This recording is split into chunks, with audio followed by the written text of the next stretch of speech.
Bueno, y para acabar el tema, vamos a hacer el test que tenéis siempre al final de la unidad. Bueno, no siempre hay algún tema que no lo tenéis, pero en casi todas las unidades tenéis un test. Suele ser bastante teórico, pero es para ver si habéis entendido el tema.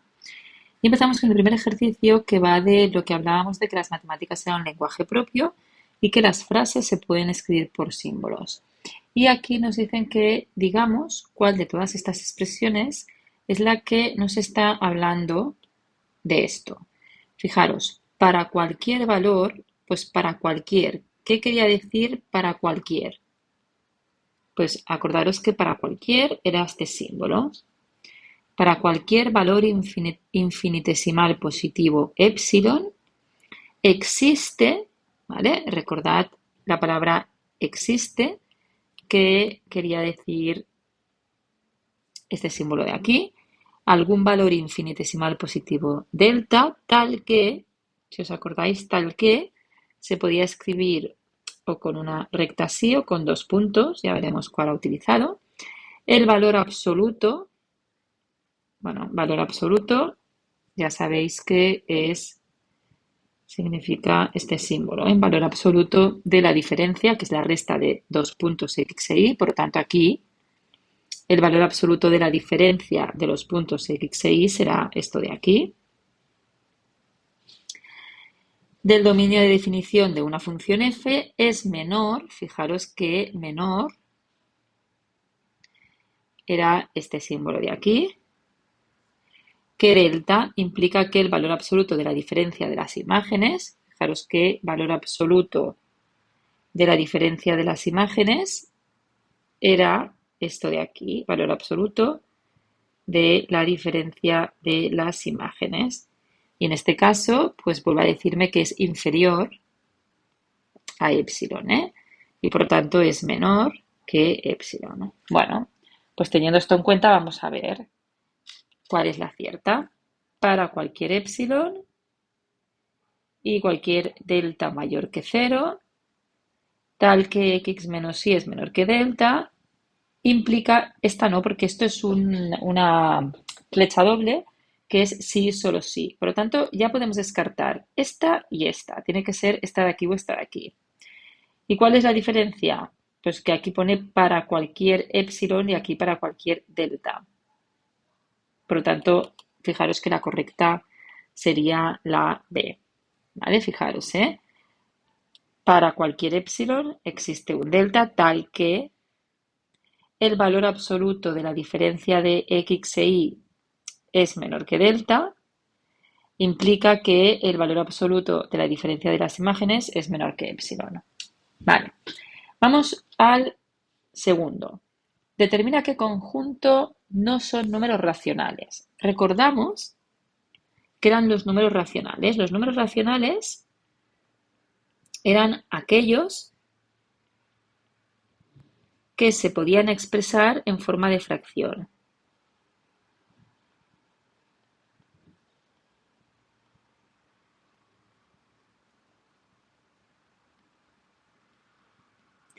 Y recordamos que una fracción era un cociente entre dos números enteros, ¿eh?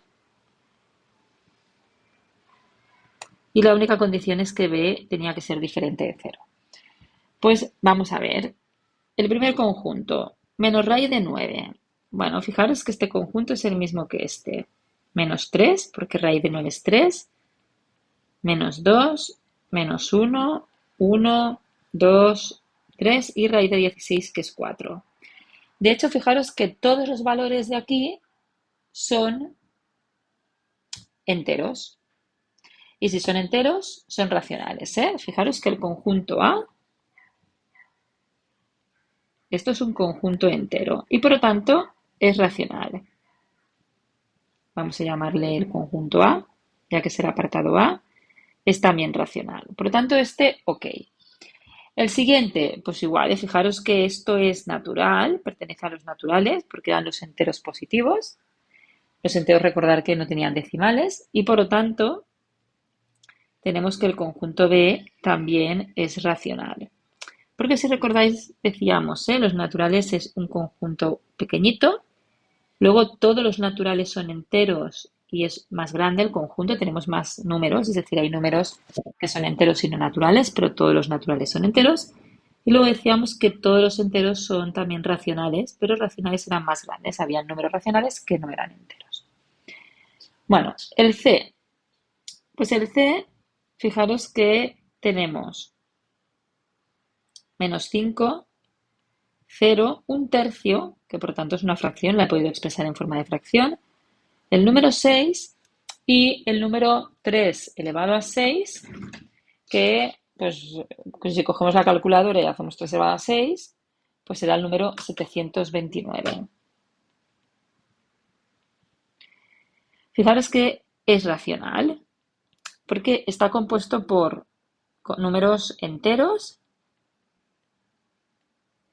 y los enteros son racionales, y un tercio, que un tercio es racional porque lo he podido expresar en forma de fracción. Recordad que cualquier número entero, por ejemplo el 3, lo podemos expresar en forma de fracción, ¿eh? El número -5, pues -5 dividido entre 1, ¿eh? Por lo tanto todo número entero era racional. Y en cambio el ejercicio D, fijaros que no es racional porque el número E, que de hecho el número E es un número que se llama trascendente, es un número que tiene infinitas cifras decimales y no hay ningún periodo, ¿vale? Y no es racional, es decir, los demás números sí, ¿eh? El 1, el 3, el 5, el 7 y el 9, o sea, esto de hecho es natural y por lo tanto es racional, pero el número E no es racional. Y por lo tanto determina el conjunto de los números que no son racionales, pues en este caso tendríamos el D, este conjunto, ¿vale? Y aquí hemos dicho el D. Bueno, vamos al siguiente.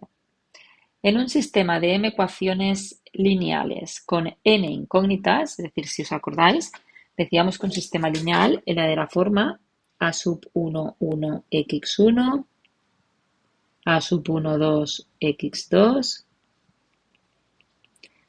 a sub 1 n xn igual a b sub 1, a sub 1, 2, x,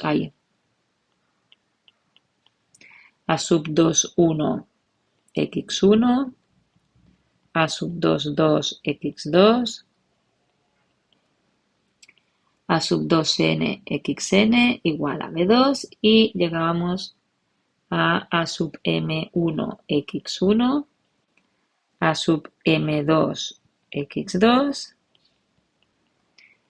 a sub mn xn igual a b sub m. Y decíamos que este era un sistema que tenía m ecuaciones y n incógnitas, que es lo que me está diciendo aquí, ¿eh? Y el coeficiente a sub i j, ¿qué representa? Es decir, fijaros, ¿qué representa el a sub 1, 2? Pues es el coeficiente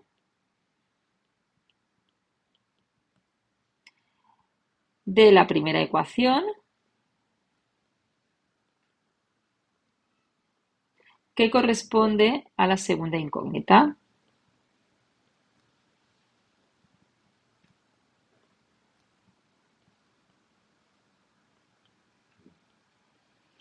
Por lo tanto, fijaros que el a sub ij en general sería el coeficiente de la i ecuación, de la iésima sería ecuación, que corresponde a la jésima incógnita.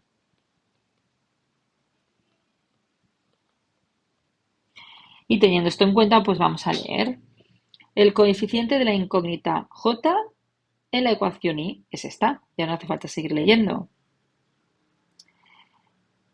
El coeficiente de la ecuación j no La incógnita y el término independiente no.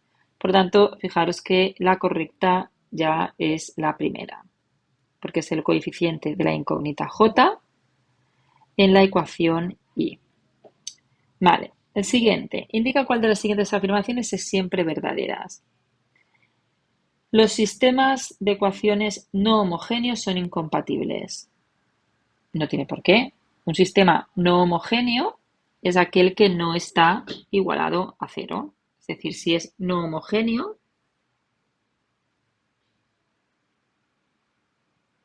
quiere decir que no está todo igualado a cero.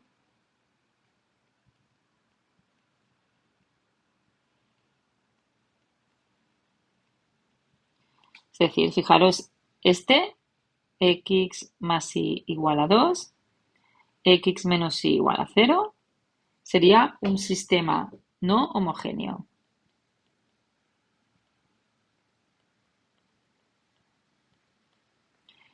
Y fijaros que este sería compatible y de hecho la x sería 1 y la y sería 1. Porque fijaros que 1 más 1 es 2 y 1 menos 1 es 0. Por lo tanto, falsa. Vamos a la siguiente. Los sistemas de ecuaciones lineales determinados, bueno, si eran lineales determinados, quería decir que tenían solución.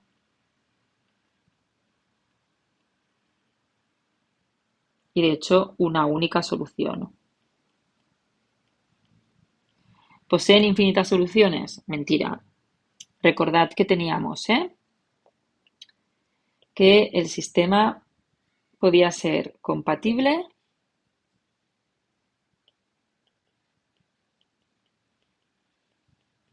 esto es importante, y incompatible. Y cuando era compatible, quería decir que tenía solución. Y cuando es incompatible, no tiene solución. Y dentro de ser compatible, si lo recordáis, podía ser determinante o indeterminado.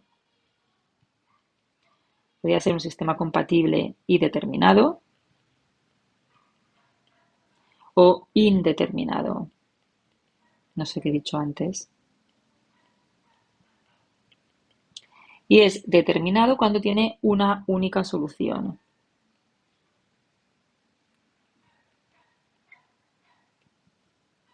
Y es indeterminado cuando tiene infinitas soluciones. Por tanto, fijaros, si es determinado, posee infinitas soluciones, ¿no? Tiene una única.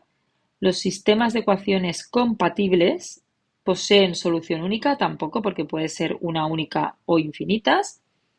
Y los sistemas de ecuaciones indeterminados son compatibles, sí. La solución, la correcta, sería la D.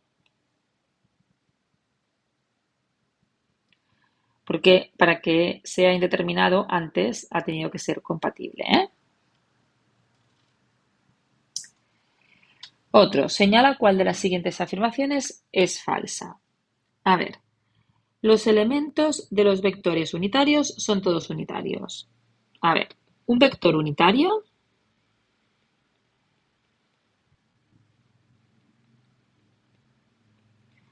es unitario si el módulo, bueno, la norma, decíamos, es 1.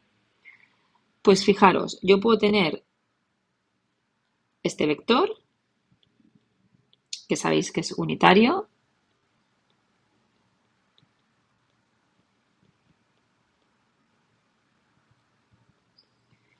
pero los elementos no son unitarios, porque fijaros que aquí tengo un 0. Por lo tanto, esta es falsa. Vamos a seguir leyendo.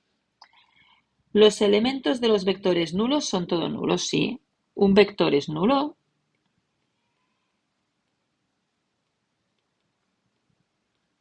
Por definición, si todos los elementos son 0.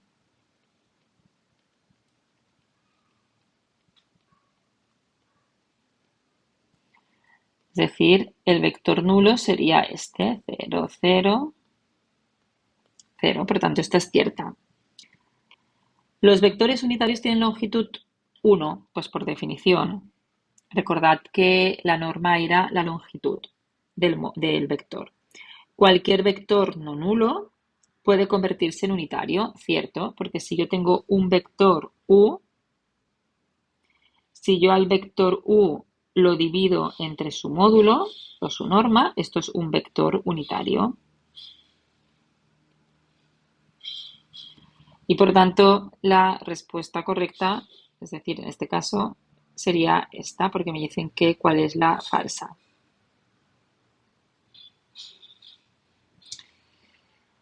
Vale, el siguiente. Tenemos tres vectores de dos dimensiones, es decir, estamos en R2. Resolver el sistema definido por esta ecuación. Vale, y tenemos el vector A por X más el vector B por Y igual al vector C. ¿Vale? Fijaros que lo único que he hecho es sustituir el vector A por su valor, que es el 2, 1, el vector B por su valor, que es 1 menos 2, y el vector C por su valor. Ahora resolvemos, quedaría 2x más y igual a 4 y x menos 2y igual a menos 3. Fijaros que lo que he hecho es primera coordenada 2x más y igual a la primera coordenada 4 y aquí segunda coordenada x menos 2y igual a menos 3. Y resolvemos este sistema. Recordamos cómo se resuelve un sistema 2×2. Acordaros que os he puesto unos vídeos por si no os acordabais.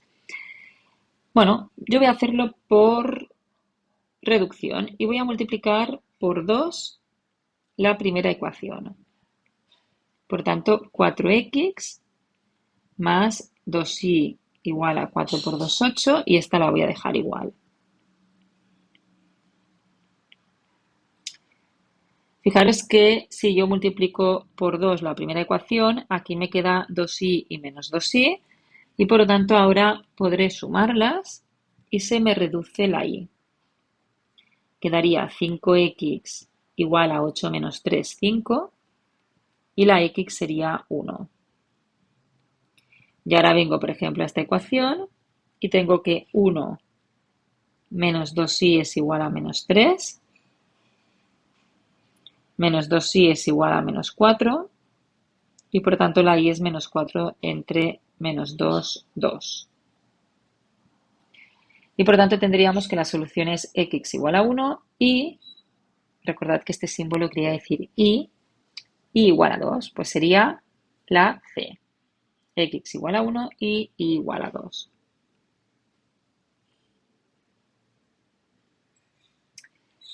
Vale, el siguiente. Dados estos vectores que ahora son de R4, tenemos 4 dimensiones, determina cuál debe ser el valor de la X para que sean ortogonales. Recordamos.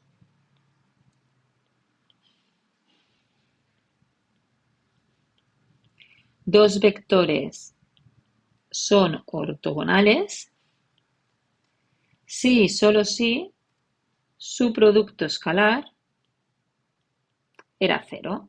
Esto era la definición. Bueno, pues vamos a hacer el producto escalar, es decir, el producto escalar del vector A por el vector B.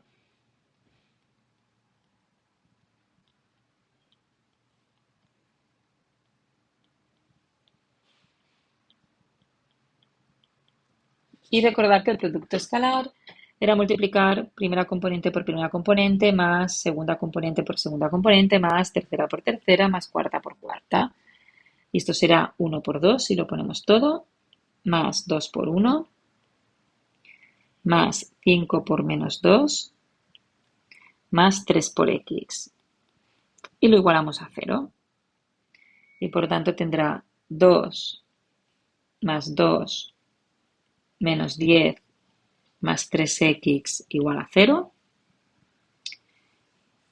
3x igual a, aquí fijaros que sería 2 más 2, 4 menos 10 menos 6, que pasa al otro lado y quedaría 6.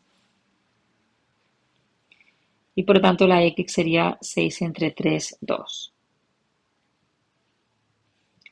Y por lo tanto la solución correcta, la B, x igual a 2. Y vamos al último ejercicio que dice, considerando los vectores A y B del ejercicio anterior y asumiendo que el valor de la componente x del vector B es nulo, o sea, suponer que el valor x es 0, ¿cuál es su distancia euclidia? Bueno, pues ahora tenemos el vector A, que era 1, 2, 5, 3, y el vector B, que consideremos que la x es 0 y por lo tanto es 2, 1, menos 2, 0.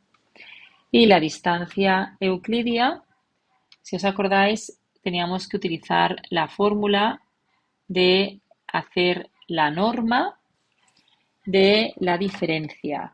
¿Os acordáis? Teníamos que hacer la norma de la diferencia. Es decir, vamos a hacer primero b menos a,